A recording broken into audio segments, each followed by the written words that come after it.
What's up, guys? I think I'm gonna make this channel or start up a channel um, because I got into leather working because I'm cheap and I like to spend money, especially when you're gonna spend money on something and then you get the product and it sucks. Like you're all like, shit, I could have done this better. Um, so right now I'm making a sheath for a buddy of mine. Um, I have a Dremel, but I weld for a living. So like I'm really into like detail. So I'm doing it by hand with some leftover sandpaper that I had because I redid the cabinets in the new house that we built, me and my family. It was like a whole family project. They came out pretty sweet. Um, I'll post a video or I'll post a picture later. But yeah, I'm just making this channel just to help people that want to get into leatherworking, um, teach them everything I know, and to avoid the mistakes that I made so they can move along and learn better, faster, quicker, and pump out a better product. Yeah, pretty much.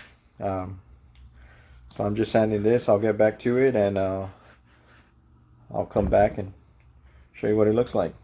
But trying to, the little spacer, trying to smooth it out so it's nice and smooth. So when you slick it and paint it, it's going to look awesome. So I don't know if you can see it. Almost there. Almost. You can still see the glue that came out. Sand it a little more. Then once I slick it and paint it, it'll be alright. And then for what it is, a sheath. Horizontal sheath. They ain't really going to be able to see it too much. But it'll look good once it's done. Yeah, pretty much. So I got to start slicking it. Punch the holes, slick it, and then hand stitch it together. I hate hand stitching.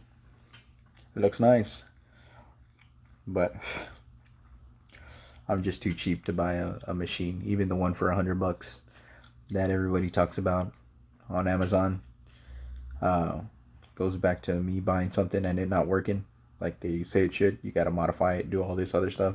I'll just stick to doing it the way I do it until I can justify making a purchase of an actual good sewing machine and not be messing around with China shit. Alright, what's up, everybody? I'm back. Dyeing the edges. I use good old-fashioned Q-tips because they're cheap and we got a ton of them at my house and they work. Why not? And the liquid detergent for washing clothes, the caps, I keep them. I can use them, throw them away. Don't bother me. I'm just recycling stuff that we already have at the house and it works. Why not? So here we go. Start dyeing. It works. Those daubers probably work better, but it's the same thing. I'd rather keep that money in my pocket than buying fancy little things like that that don't make too much of a difference. It's alright. It's all the same to me. You got a steady hand, a good eye. It's all good. All good. So once I finish doing this, I'll slick it, punch the holes, line it up to the back part of the leather of the sheath, and stitch it together. Hand stitching. Ooh. It's not that fun to stitch by hand. It's tedious, slow, but it looks good. And unless I hit the Powerball, Not gonna buy a sewing machine unless I can justify it. That big of a purchase. Or like $1,500 for like a pretty good, decent one. Don't ask me the names. I'm new to leatherwork. Actually, I got into leatherwork because at this one job I was at, because I weld for a living, was welding a lot of pipe, like a lot of pipe. And if you're a welder, you know when you weld pipe, you do the root, the hot, the fills, and the caps. That pipe gets hot.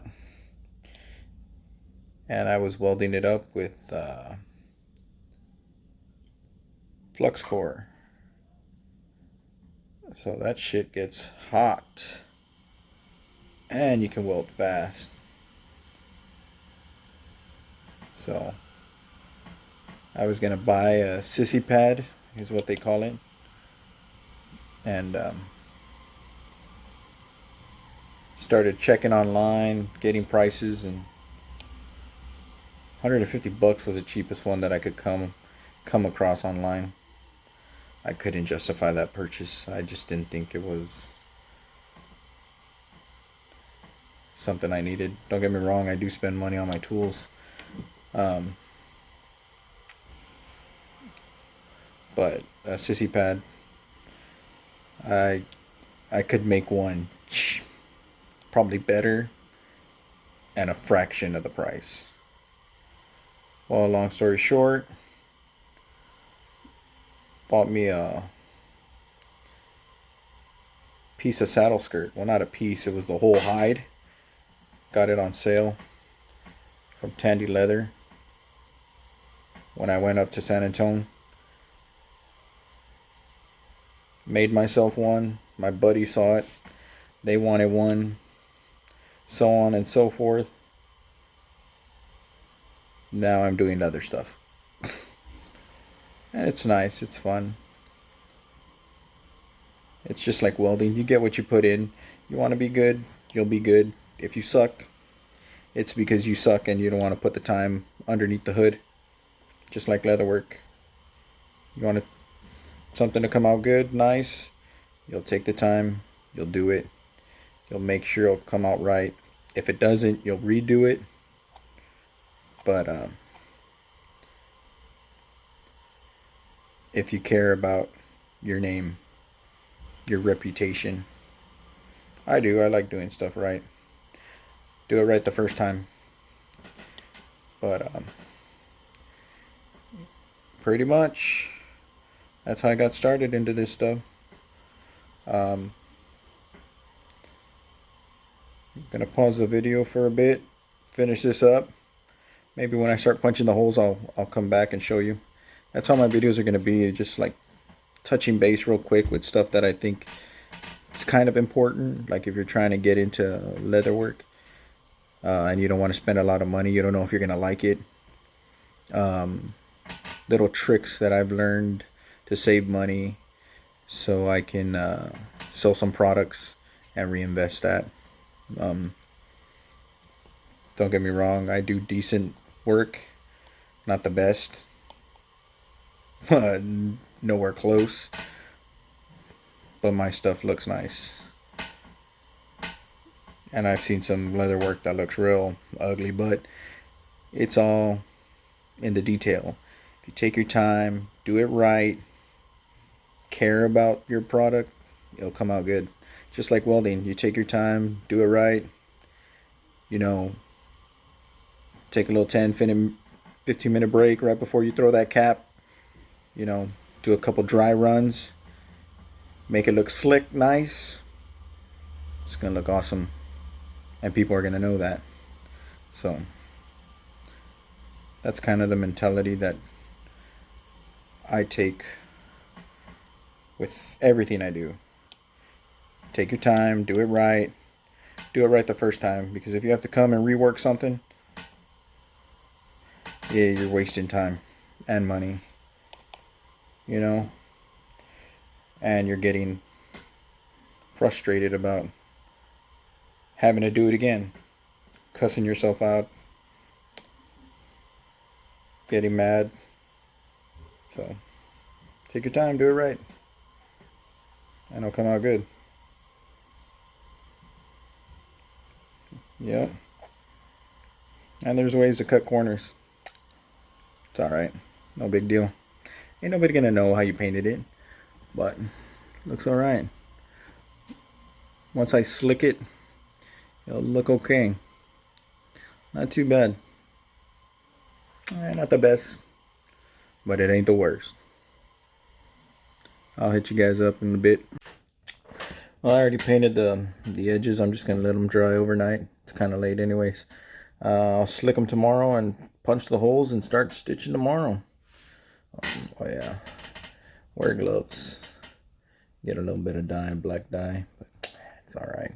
Ain't no big deal. This is what I'm working on. I still got to punch the holes and stitch it up. It's a leather sheath. For a buddy of mine, pretty big knife too. It's Crocodile Dundee style, I guess. Now that's a knife. But yeah. Pretty much, man. Take it easy. Hey, what's up, everybody? I was gonna go ahead and come back and when I punch holes and stitch and all that stuff, but I'm looking at all the recording time I have. It's like almost 10 minutes.